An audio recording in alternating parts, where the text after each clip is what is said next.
If you want to learn 4 things you should be aware of if you're going through a real estate transaction in a natural disaster, check out this episode of Tom's Take right now.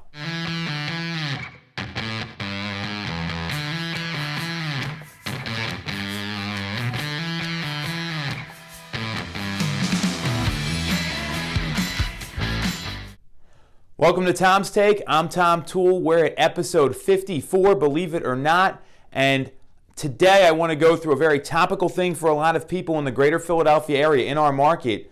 What happens to your real estate transaction when you're going through a natural disaster? So first off, hope everyone's safe and sound after this Noreaster. Was pretty crazy. Hopefully you have power back, no water damage, no fallen trees.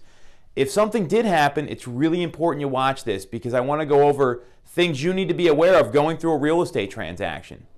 So the first thing, number one, is the reinspection or the second appraisal by a mortgage company if you have a pending sale. This is a pretty common thing. It happened right after Hurricane Sandy, after many of the other natural disasters that have storms, blizzards, all that sort of stuff we go through here in the greater Philadelphia area. Mortgage companies will do a reinspection before closing to make sure there's no further damage on the property.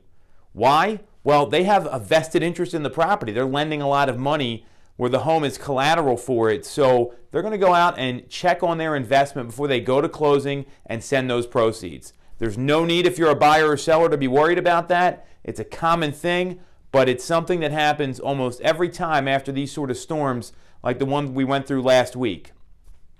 Secondly, insurance carrier. Call your insurance carrier if something happened. This is why you have homeowners insurance, for these exact sort of things. Do not hide the damage. Don't hide anything that happened to your home. It's only going to create bigger problems for you in the future if there's serious damage. Last week we saw a lot of fallen trees. There was flooding in a lot of places. These are things that insurance companies need to know about. So call your carrier. Whether or not you're going through a transaction, just make them aware of it.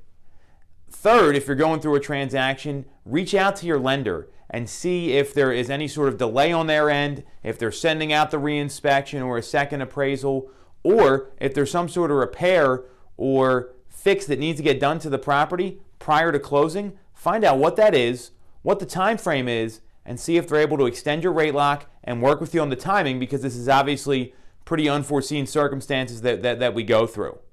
And lastly, and this is one of the most important things to be aware of, is the risk of loss in a real estate transaction. In Pennsylvania, it is very clear in the contract that it says the seller bears the risk of loss between once the agreement's signed and once you go to settlement.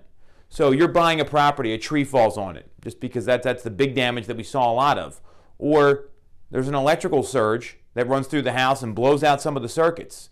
There's water. All these things are the responsibility of the seller to remediate. And if the seller has homeowners insurance, which you're crazy if you don't, so the seller having homeowners insurance, they may have to file a claim, get it fixed. It could take some time. Again, this is the responsibility of the seller. The agreement of sale is very clear. And if the seller chooses not to bear that risk of loss, well, the buyer can get out of the transaction and get their deposit money back. So when it comes to number 4, and you're going through a real estate transaction right now, that's why it's important for you to call your lender and see if there's any sort of extensions that can be done, if there's something that needs to get fixed. Tree companies, people still don't have power from PECO. I mean, these guys get backed up, so it takes some time to actually remediate these things and get on their schedule. It's also why sellers, call your insurance carrier, because that's going to really help you here expedite the process, do this the right way, so that if you're going through a real estate transaction right now, you're able to go through and consummate the transaction and get to closing.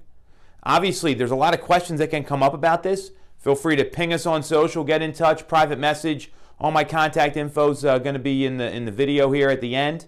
Appreciate you watching Tom's Take. We'll catch up with you next week. And again, hope everyone's safe. Take care.